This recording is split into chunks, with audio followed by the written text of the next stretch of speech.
Penn State should be focused on hiring one of these two candidates to be its next running backs coach, and it's not DeMarco Murray at Oklahoma.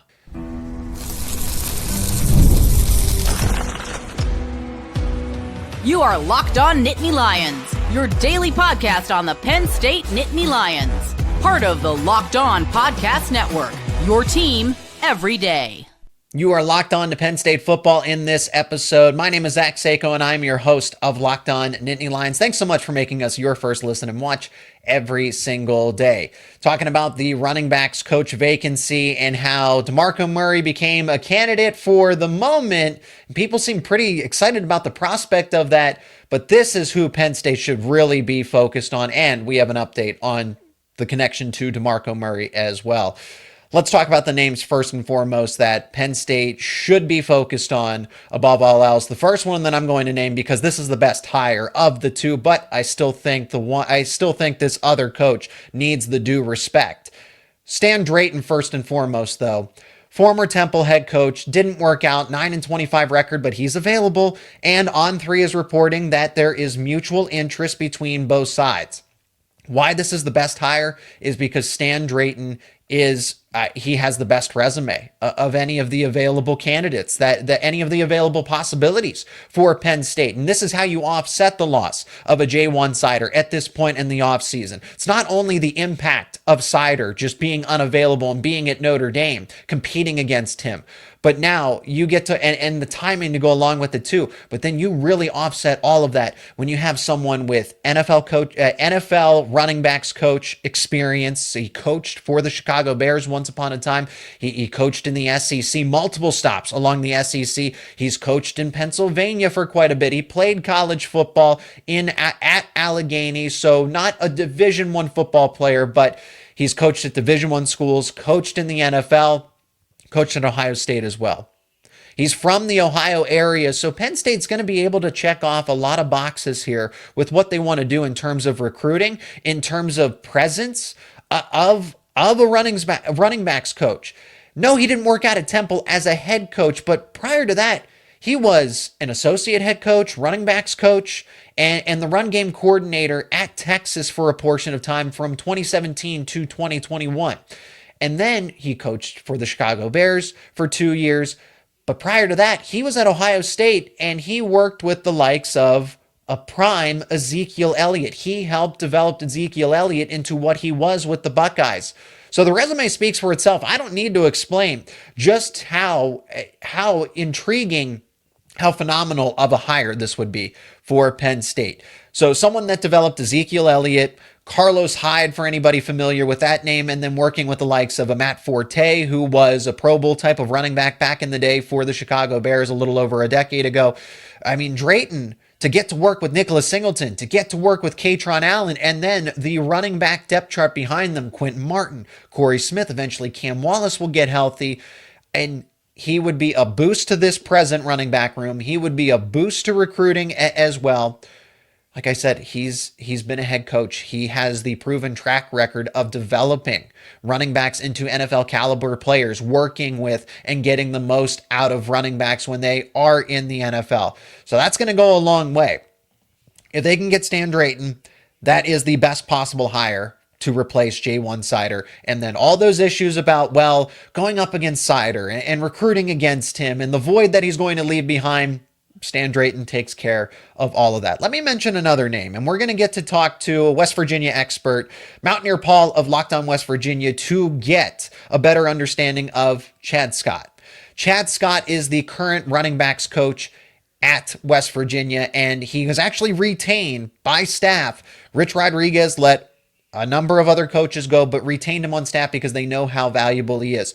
Chad Scott is the epitome right now of coaches that do more with less. And it's not to try to disrespect any of the players that are at West Virginia, but Chad Scott has really developed the players, the running backs particularly, that have walked through West Virginia, walked through Morgantown recently. Chad Scott is also he's been the co-offensive coordinator there. So when you look at West Virginia over the past few years, the one thing you got to give them credit for is their ability to run the football And Chad Scott deserves a lot of credit for the success that the Mountaineers have had. He's developed the likes of C.J. Donaldson, who did transfer over to Ohio State. Jaheim White has been a quality running back for them, along with some other names recently. But Chad Scott is also well-traveled, maybe not to the extent of a Stan Drayton, but he has stops along the way. Southeastern part of the country. I've mentioned a lot of times that, hey, you're losing part of that connection to Florida, to the southeastern part of the country. You would get that back a little bit, not too much, but some of it with Chad Scott. I still think Sider would be ultimately a better recruiter overall in the present than a Chad Scott at Penn State. But when I think about this, you give Coach Scott the resources, the brand power that Penn State has, and then watch him go to work.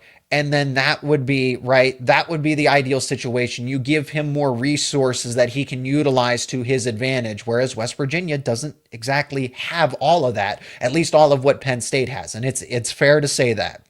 That is just fact. That is truth. That is not an opinion there. So those are the two candidates. Stan Drayton's number one. Chad Scott's clearly number two, but I'm surprised he's not on other reported shortlists. I understand that. I mean, it is difficult to project, what kind of position coaches are going to want Penn State's available job. But in this case, Chad Scott hasn't been mentioned quite a bit, and I think he should be a legitimate candidate for Penn State. Now let's get to DeMarco Murray. DeMarco Murray seems to be a rising star in the coaching ranks. Penn State social media accounts, Penn State fans seem to be pretty excited about the idea of DeMarco Murray coming from Oklahoma to Penn State, and I didn't really like it that much. It didn't make a lot of sense to me. He's still relatively new to coaching. He doesn't really have any connections to Pennsylvania outside of playing one season with the Philadelphia Eagles.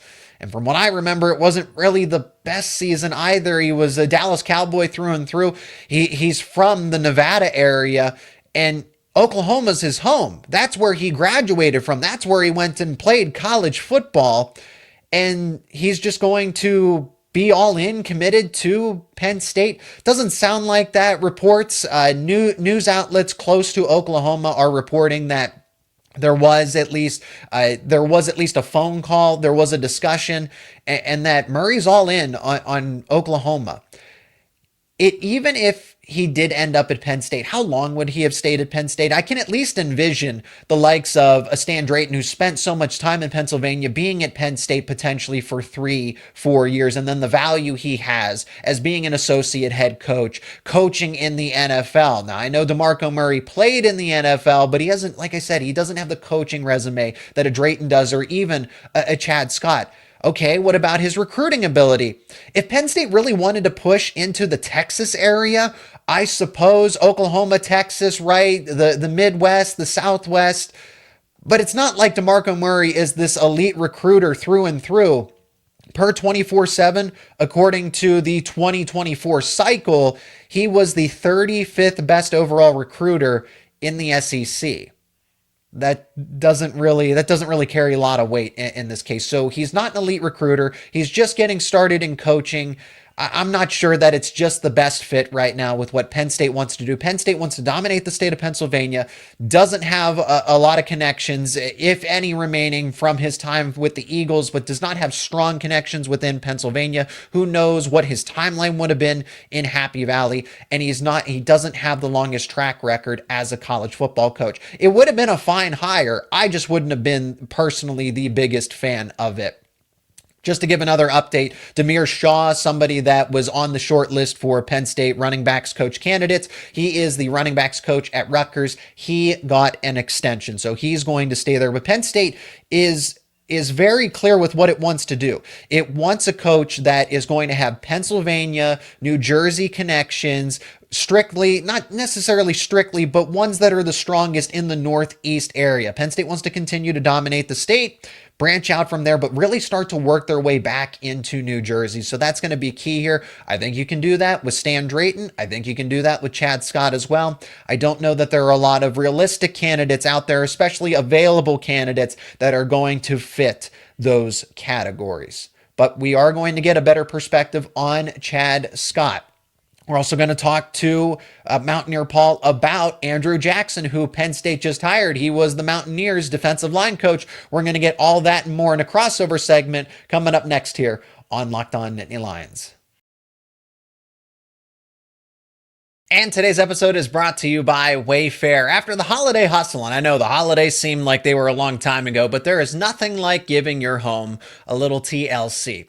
You can find that decluttering and refreshing your space will help you get back into your routine. Whether you're tidying up, clearing out, or you just want to give your space a new look to start the year, Wayfair has everything you need, and it's all within your budget. You can look at the furniture on Wayfair, and there's a huge selection. It'll make it easy to find pieces that will fit your style and your budget. The best part, the hassle-free delivery, even for those larger items. Wayfair's site, so easy to navigate, and you'll find everything you need in no time because there's something for every style and every home, no matter your space, no matter your budget. And Wayfair makes it easy to tackle those home goals with endless inspiration for every space. And if you're in a time crunch, that free, hassle-free delivery is fast too. It'll be able to help you out. Give your home the refresh it needs with Wayfair. Head over to wayfair.com right now. That is WAYFAIR.com.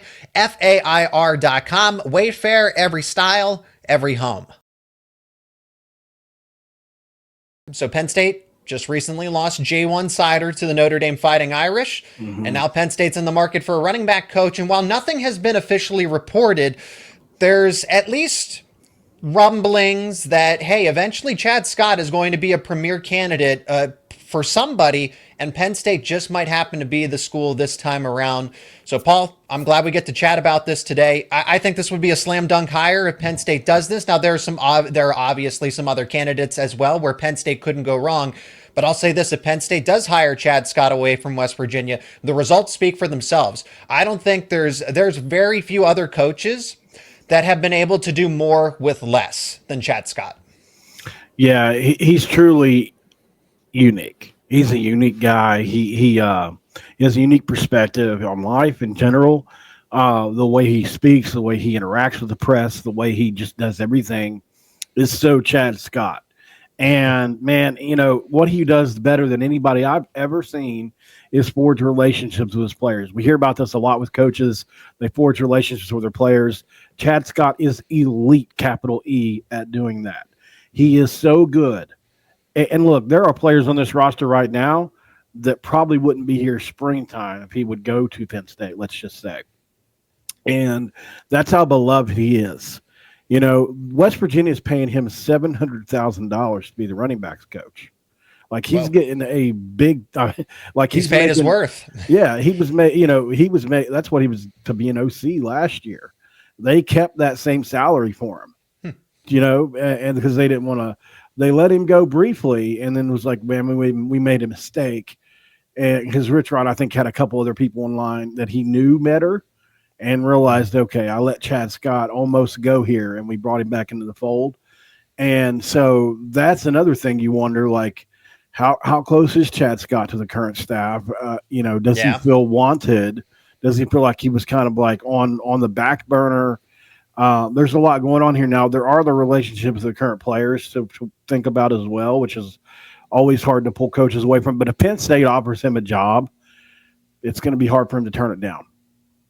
Oh, man. So what do you think is the likelihood if they do offer him? Because just for some Penn State fans are going to be familiar with the short list of candidates that this one isn't. I'm surprised that this isn't on typically on the reported short list, because Penn State has been immediately linked to Stan Drayton, which makes sense. He's the former Temple head coach, a running backs coach up at Boston College, and Savon Huggins, who, of course, is coaching with Bill O'Brien there. So that's not really the connection per se, but it'd be interesting if Penn State goes head to head with Bill O'Brien to try to pull a coach away from his staff. And then there's Demir Shaw over at Rutgers. So West Virginia kind of falls into this category of Mid-Atlantic, right, Northeast area. Penn State really wants to push more into the Philadelphia, New Jersey area. So that's why Stan Drayton makes a lot of sense, because of his connections from his time at Temple and just being a born and raised Pennsylvania person. But Chad Scott, developing C.J. Donaldson, Jaheim White, the production that he is at West Virginia's ground game big part, the biggest part of it, aside from the player production, is in fact Chad Scott. And I think you mentioned an important point just to consider. Does Chad Scott feel any type of way of being slighted that he's taking? So now he is being paid, he is being compensated, but his role, he took a step backwards in terms of his title. He did. Yeah, he did. And obviously that was going to be expected since Rich Rod calls the plays. Like he's the de facto OC, even though he's the head coach. Sure, they could have given Chad Scott the same role. There is no named offensive coordinator right now, which is kind of strange. We have a couple guesses as to who it is, but overall it's like, I guess we just assumed it's Rich Rod, and that's why we were able to go out and hire Zach Alley away from Oklahoma, because the offensive staff just hasn't needed as much love on the money side. So that's been a plus. But as far as Chad goes, you mentioned those two running backs, and there have been a myriad of others. Letty Brown, plenty of other guys that he has developed into NFL caliber players. And another thing is he walks into guys' living rooms and really does get guys that want to play for him. And it's not just running backs. He's very well versed in all players on the skill position side of things. He goes into wide receiver houses. He goes into running backs houses. He goes into some quarterbacks houses. Neil Brown, that was his right-hand guy. So they traveled together a lot of places when he was in Morgantown. And so he kind of got that head coaching rub. And then obviously taking over, he has a myriad of experience because he got to coach in the bowl game this past year. Yeah. And the offense looked better than it ever did under Neil Brown in one game against an 11-win Memphis team. They were a good football team. And he understood what Neil Brown didn't in that game, which was tempo with Garrett Green, not running him like you would Drew Aller, slowing it down pro style, had him read defenses. No, you got a quarterback that can fly, getting go. And for whatever reason, Chad Scott tried Neil Brown's way in the first quarter and decided, nope, we're going to go. And all next thing you know, Garrett Green has over 300 yards passing, over 150 rushing. And it was a great offensive performance from Chad Scott's point of view. Great call, great game he called there. The connections to the southeast part of the country, because J1 Sider, everybody talks about the Florida connections, how he was able to recruit well. Chad Scott's from the state of Florida. Has spent time at Kentucky, at North Carolina. So there are some stops along the way in that part of the United States, even though he spent a lot of time at West Virginia since 2019 here. And I think that co-offensive coordinator role does go a long way, just to be a collaborative part of Penn State's game plan. It's not going to just be about coaching running backs if he does end up taking the job. So if he is offered, like you said, it's going to be difficult for Chad Scott to turn it down. What's kind of the concern level from West Virginia's perspective? Massive concern. It would be a huge loss. It would be an enormous, just unthinkable kind of loss to me anyways, from a culture standpoint, because although we lost what I would consider the majority of the good players, there's still Jaheim White, who has openly said, if Chad Scott didn't come back, I probably wouldn't be here.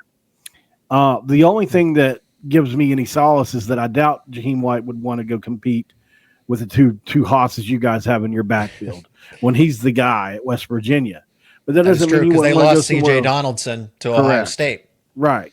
But that doesn't mean he wouldn't go be the guy somewhere else. It probably wouldn't make sense as far as from a Jaheim standpoint, but there are other players like Rodney Gallagher who have a great relationship with Chad Scott and is coming into his own a little bit more year after year. Certainly a PA guy that Penn State would probably look at if he wanted to come that way. But, other than the players, Chad Scott just brings his own energy.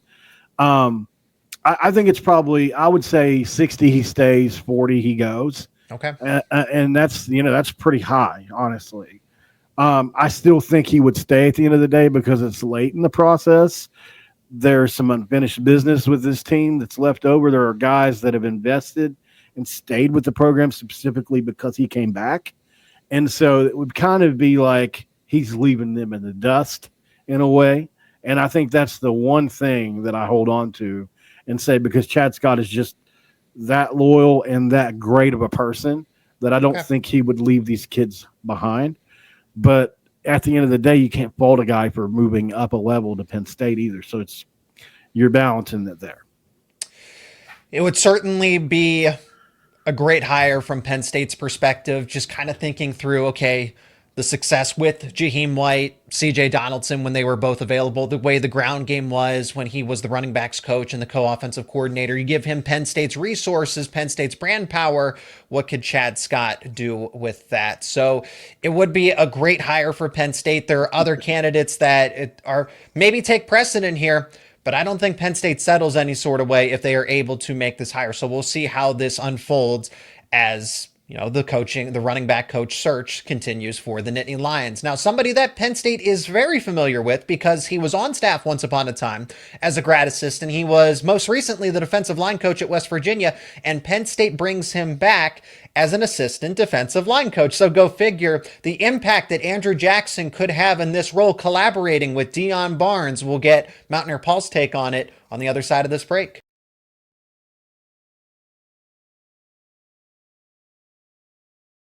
Andrew Jackson is now an assistant defensive line coach, and Penn State is really loading up here. And in the final segment, we're actually going to talk about how West Virginia could pose some recruiting issues, be a thorn in the side to Penn State potentially. But Andrew Jackson returns to Happy Valley, was a grad assistant for one season, and then ultimately moved on and had some different stops, but then settled in at West Virginia for the past 3-4 seasons here. And now I think, Paul, you remember back to when we had our debate. Is Penn State, West Virginia doesn't have a chance, and well, they didn't. So I'm gonna pat myself on the back for that take. But one of the things that I did criticize was defensive line production, and you stood strong and said that out of all the concerns that West Virginia should have, defensive line shouldn't be one of them. Now, Penn State's offensive line held up pretty well. But the defensive line, I think adding another person in the room like an Andrew Jackson to go along with what Deion Barnes is doing, Jim Knowles, of course, with his ability to coach up pass rushers, and then they just added in Greg Cattuso, who was the head coach over at Albany. So it's kind of this collection, this collaboration of coaches that have just been doing this and coaching defensive line for a long time. So he wasn't part of the staff for Rich Rodriguez. He was let go, whereas Chad Scott was rehired back. Andrew Jackson was available. He returns to Penn State. So what does this move for Penn State mean? It's a home run. I'm telling you right now, you guys got a home run hire here. Andrew Jackson, not only did he coach Dante Stills, who's one of the better up-and-coming pass rushers from the interior in the NFL right now, all-time leader in sacks in West Virginia history, he developed him. And you look at what he was able to do this past year. West Virginia's defense was number 1 in the Big 12 and tied for 19 in Power 5 in sacks with 33, 84 tackles for loss. They were number 2 in the Big 12 and tied for 14th among Power 5 schools with 16 sacks, 35 tackles for loss. Really great numbers, man. And that goes back a couple of years. Like I said, the Dante Steele stuff, you know, he was 59 career games, 52 and a half tackles for loss, 23 and a half sacks. I mean, he really, really did a great job with Dante. And then you look at going back even to 2021, the defensive line finished with 20 and a half sacks, 40 tackles for loss, and was ranked number 39 nationally. He was by far the most consistent developer of talent on this entire staff during the Neil Brown era. And there's really not a close second. I guess you say Matt Moore on the offensive line would be second. Okay. But Matt Moore struggled his first couple years until they got something going. It was rolling from day one with Andrew Jackson. No drop off. They were 3 deep at every position. It was never the weakness, always the strength, and really given a little attention. He took guys that were 6'4", 190 pounds and turned them into 6'4", 290 pounds. And that three down front and really turned them into meat and potatoes, held up well against the run. And really, West Virginia didn't pass rush their D lineman much there, but man, did he get production out of him this past year. And then you look at a guy like TJ Jackson this past year, who was an elite pass rushing defensive tackle for West Virginia, literally unstoppable in multiple games this year. That was all Andrew Jackson too. So at the end of the day, and remember, he interviewed for that Penn State job. He was on their short list even back whenever the last time your job came open. We were worried about losing him then. So I think it's kind of come full circle. I'm glad he's able to go back to Happy Valley where he was there for a couple of years. And I think he's an absolute slam dunk. And if you guys lose the guy you got, he'll be an easy plug-in guy, plug-and-play or plug-and-coach, however you want to word that. And he's good. He's really good. Yeah. That'll be interesting because I guess the debate, people wouldn't naturally assume that Deion Barnes, being a Penn State graduate, how quickly he was promoted from just a grad assistant to taking on the full defensive line coach, being in charge of recruiting. He's still the guy. He's just going to get some additional collaboration. It is Greg Gattuso, with all the background in defensive line experience where he's everywhere he's been until he took on the head coaching job. It was some responsibility with the defensive line. Then you add in Andrew Jackson, who is familiar, is from that New York area. So we'll see what kind of involvement he has in recruiting. And it's just better. You just have all of these minds that understand how to take up space, get after the quarterback, stop the run. So it's kind of the more the merrier the situation. You just have more people working towards a common goal. I can't say, I don't know that there is concern for Deion Barnes leaving, but I guess this is somewhat of maybe by proxy an insurance policy. If Deion Barnes is a coveted candidate to be a defensive coordinator sooner rather than later, and if someone like Jim Knowles is going to stick around for 3, 4, 5 seasons, then maybe you make that in-house promotion and then you're not scrambling. We opened up the first segment talking about how Penn State has to go outside to get a potential running backs replacement because Jaywan Sider ends up going to Notre Dame. Well, you don't necessarily have that situation now. If Deion Barnes ends up getting a promotion elsewhere, Penn State can't exactly compete because there's really nowhere for him to move upward, kind of like a Jaywan Sider, but this time you have a backup plan. So whether that's an Andrew Jackson, whether that's a Greg Gattuso, Penn State's almost in a sense kind of hedging its coaching rotation. I like that. And look, like I said, he would be great. I think, an analyst job is probably below him at this point in his career, but he got fired late in the cycle. Yeah. And, at this point, I mean, you know as well as I do, you can have as many assistants as you want these days. You can have 10 positional coaches and then, you can have 10 doing something else. And it's like, man, you can just have so many coaches. And like, it's kind of like what Nick Saban was doing, where he had all these great coaches around all the time. Why not do it at Penn State? That seems to be in the blueprint, the game plan. I like what Penn State is doing. So Andrew Jackson's efforts will certainly be appreciated, but we'll see. And I don't expect Andrew Jackson to stay at Penn State for a long time because you mentioned it. This is quote unquote beneath him. Maybe not the brand, maybe not the location, but the responsibilities. Right. He should be a defensive line coach. He's been at a Power 4 school for multiple years, and he's worked with some really good talent along the way. When he was at Mississippi State, he was working with the likes of a Jeffrey Simmons and a Montez Sweat. And those guys have had, for the most part, successful NFL careers, and they made a huge impact in college football. So he was working with them. He deserves some credit for that as well. And now, granted, I am not afraid to own my take and say that, hey, Penn State, certainly, the West Virginia's defensive line wasn't as good as it was. But in respect to that game, they led the Big 12 in sacks. They led the Big 12 in terms of overall defensive production. I think part of it also has to do with scheme. I think if you're going to criticize West Virginia's defensive line, you might have to take into account that maybe the defensive scheme wasn't the best. And I know that on your show, from your point of view, that there were rumblings that the defensive coordinator should be fired. So that's all kind of a domino effect where Andrew Jackson's not going to look as good because of other systemic issues. That's fair. Yeah, guilty by association. I hadn't really considered that, but yeah. You look what Dante Stills, by the way, just did in the Cardinals last year. 42 tackles, 5 sacks from the defensive tackle position. That's really good. Just pointing that out. Like, he developed that guy for the next level. Like, he's basically the guy that developed Dante, and I always thought he did a really good job with him. So it's nice to see that paying off in the league. And then Sweat and Simmons, pretty good to have on your chip.